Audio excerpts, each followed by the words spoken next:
The idea of polymorphism is that when we look at an object and ask it to do something by calling one of its methods, we don't really need to know how it does it or exactly what it's doing in its internal workings. We need to know how it works when we're writing the class and defining the methods, but we don't need to know, as programmers making use of the object, exactly how this happens. For instance, we could have two separate objects created from different classes with methods that have the same name, which will do similar things but with a difference depending on the kind of object that we call the method from.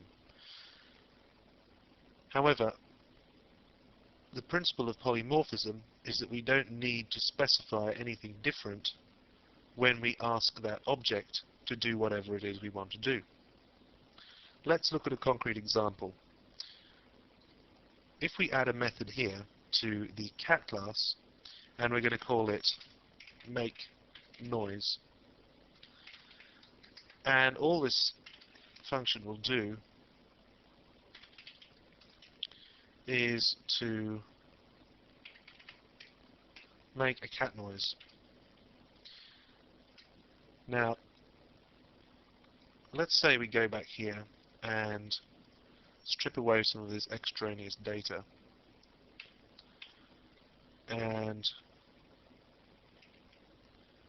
we're going to take out these three reports,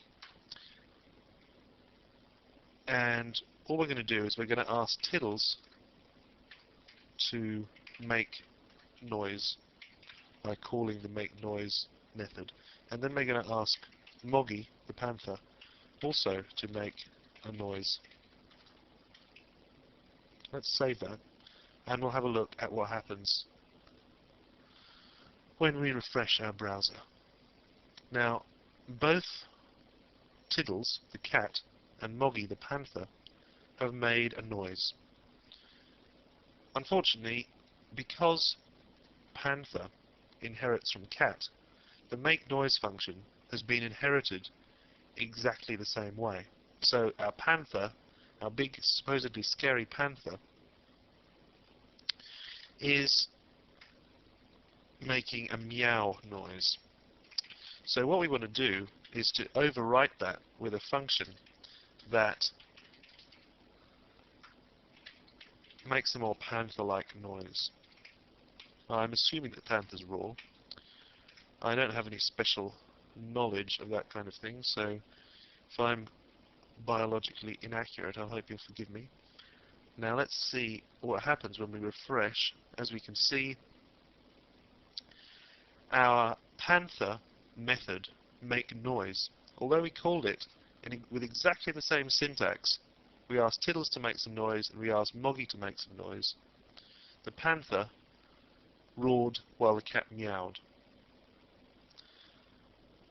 The reason why this is an important concept in object-oriented programming is that it allows the object to take control of the way it works, so that we can ask two different objects, the same request, and based on the different workings of the two objects, we can end up with two results. This makes for cleaner, more encapsulated, and more intuitive ways of coding.